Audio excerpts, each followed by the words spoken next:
Salut à tous, bienvenue aujourd'hui pour un nouvel épisode de Star Wars Express. Et aujourd'hui, un épisode consacré à la nouvelle série de droïdes Astromécano, j'ai nommé la série bébé.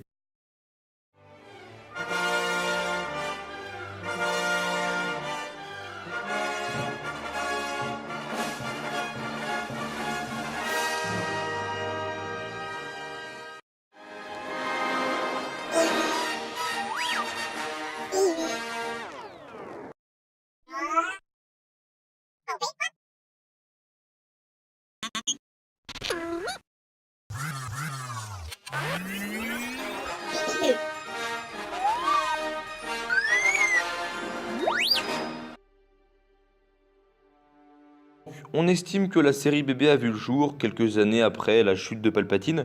Il faut savoir que les astromécanos de modèle R2 étaient largement dépassés. On connaît un certain R2D2 qui est un véritable héros de la rébellion, mais il n'empêche que ces modèles R2 étaient quand même devenus obsolètes et du coup une nouvelle génération a vu le jour, la série bébé. C'est une série de droïdes astromécanos à corps rond qui se déplacent en roulant. Ils ont un corps sphérique qui fait environ 67 cm de haut pour la plupart d'entre eux, hein. Certains sont un peu plus petits ou un peu plus grands. Leur corps comprend 6 modules personnalisables qui peuvent être dotés de toutes sortes d'accessoires selon les missions à remplir. Ils ont également des senseurs qui sont répartis sur toute la surface du corps. Il faut également savoir que chaque ouverture sur le corps est scellée et étanchifiée afin de permettre au bébé de pouvoir se déplacer où il veut sans risquer de griller ses circuits. Alors la particularité la plus innovante, c'est que la tête n'est reliée au corps que par magnétisme. Ça permet au corps de rouler sans entrave, en tous sens, alors que la tête peut rester mobile en position haute. En plus de ça, si le corps et la tête se retrouvent séparés accidentellement, ils peuvent se rassembler sans dommage, mais seulement sur une faible distance, attention. Alors la tête, elle est généralement plate, mais elle peut être personnalisée. Elle arbore souvent un grand photorécepteur principal, ainsi que quelques antennes et détecteurs qui permettent au bébé d'interagir avec son environnement.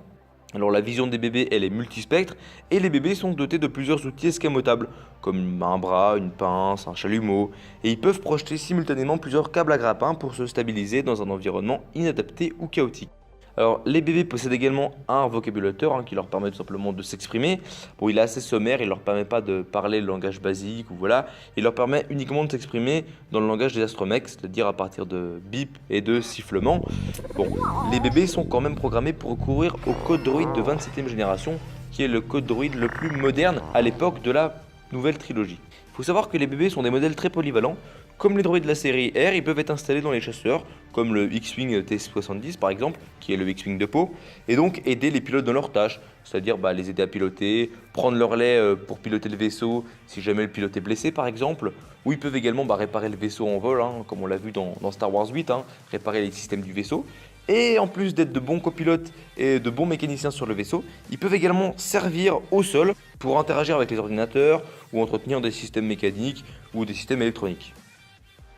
Donc avec toutes ces fonctionnalités, il est probable que les droïdes bébés soient par conséquent assez chers à l'achat, ce qui néanmoins n'empêche pas le Premier Ordre ni la Résistance de faire l'acquisition de nombreux modèles pour assurer le fonctionnement de leurs forces respectives. Comme on le voit dans Star Wars 7 et 8, il y a plein de droïdes astromech bébés chez le Premier Ordre, il y en a plein chez la Résistance. C'est tout simplement les nouveaux droïdes astromécanos. Ils remplacent la série R, mais ils ont sensiblement le même rôle.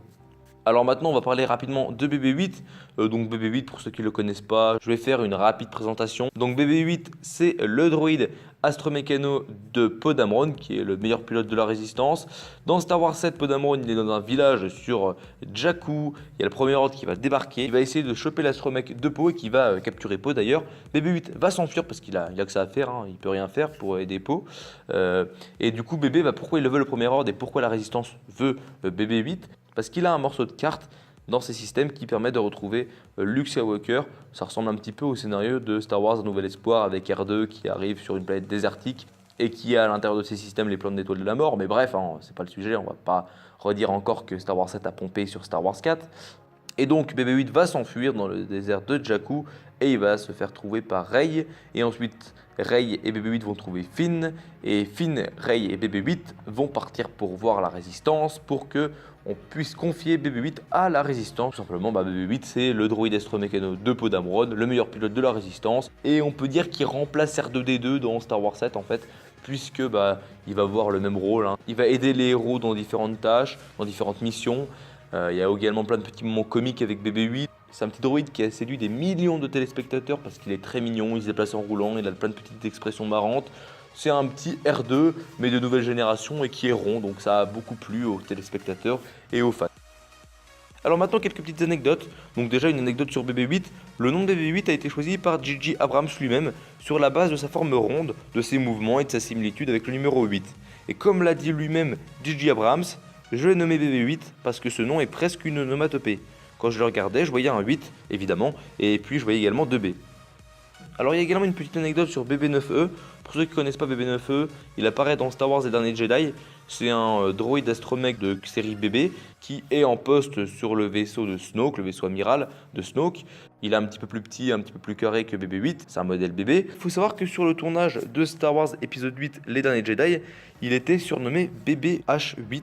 Parce que H8 c'est prononcé hate en anglais, et hate, comme vous le savez sûrement, ça veut dire haine ou haïr en français, parce qu'en fait il est vu comme le double maléfique de BB-8. Donc je trouvais que c'était une petite anecdote assez intéressante. Alors maintenant j'ai quelques petites anecdotes sur la création de BB-8. Donc déjà à la base tout serait parti d'un dessin d'Abrams lui-même, qui aurait dessiné deux cercles l'un au-dessus de l'autre avec un point en guise d'unique œil. Donc c'est ce qu'a révélé Joshua Lee, qui est un spécialiste des animatroniques et qui travaillait avec Abrams. Alors pour la conception de BB-8, elle a été mise entre les mains de Neil Scallan, qui est un expert en animatronique à Hollywood. Alors J.J. Abrams voulait travailler avec des décors réels le plus possible, et du coup il a également voulu que le BB-8 soit le plus possible réel. Du coup pour Star Wars 7, il y a 7 BB-8 différents qui ont été utilisés, que ce soit des marionnettes ou des robots, qui étaient manipulés pour la plupart par deux opérateurs, un pour la tête et un pour le corps. Alors ces 7 marionnettes et robots étaient utilisés pour différents plans, chacun avait une fonction. Par exemple il y en avait un qui servait pour les plans fixes, un pour les expressions, un pour rouler, enfin voilà. Et ces robots ou ces marionnettes étaient télécommandés ou bougeaient avec une perche verte. Bon, il faut également savoir que pour certaines scènes, pas mal de scènes quand même, notamment les plus complexes, ils ont été faits en CGI tout simplement. Alors il faut également savoir que BB-8 est le résultat d'une collaboration entre la société Disney et Orbotix. Petit retour en arrière. Alors le 7 juillet 2014, Disney annonce le nom des 11 entreprises sélectionnées pour le programme Disney Accelerator. C'est un programme qui permet de bénéficier de minimum 120 000 $ et des ressources de la société Disney. Et l'une des sociétés qui a été choisie s'appelle Orbotix et elle propose une boule télécommandée gyroscopique qui s'appelle Sphero. BB-8 utilise le concept de Sphero en ajoutant une partie supérieure qui fait office de tête. En fait, c'est quand le PDG de Disney est venu visiter les locaux d'Orbotix, il a vu Sphero et comme il a dit lui-même, il est tombé sous le charme. Il a trouvé que ce serait vraiment une bonne idée pour justement s'en servir comme figurant, si j'ose dire, utiliser donc ce petit robot comme figurant pour BB-8 et du coup ils ont rajouté une petite partie au-dessus pour la tête et BB-8 est réellement né. Alors il faut savoir que les sons électroniques de BB-8 n'ont pas été créés par une équipe technique spéciale. En fait, ce sont deux humoristes américains qui sont assez connus, Bill Hader et Ben Schwartz, qui étaient donc chargés de faire les bruits de BB-8, de faire les petits bip bip de BB-8. Comme l'a dit Bill Hader lui-même dans une interview, J.J. a utilisé une application d'effets sonores sur son iPad, rattachée à une boîte vocale que je gérais. Ça sonnait ridicule, mais c'est ce qui a fait la voix de BB-8. Alors, autre anecdote intéressante, BB-8 est supposé être un droïde féminin. Bah oui, il n'y a pas que Rey, Phasma et Leia comme personnages féminins dans Star Wars Le Réveil de la Force, il y a également BB-8. En fait, c'est selon le site The Mirror qu'une source a révélé que J.J. Abrams voulait un robot féminin fort, ce qui n'a jamais été le cas dans la saga. Bon, c'est vrai que Star Wars 7 a de nombreux défauts, mais on peut quand même pas l'enlever qu'il met les personnages féminins à l'honneur, que ce soit dans la Résistance, ou dans le Premier Ordre, ou chez les droïdes.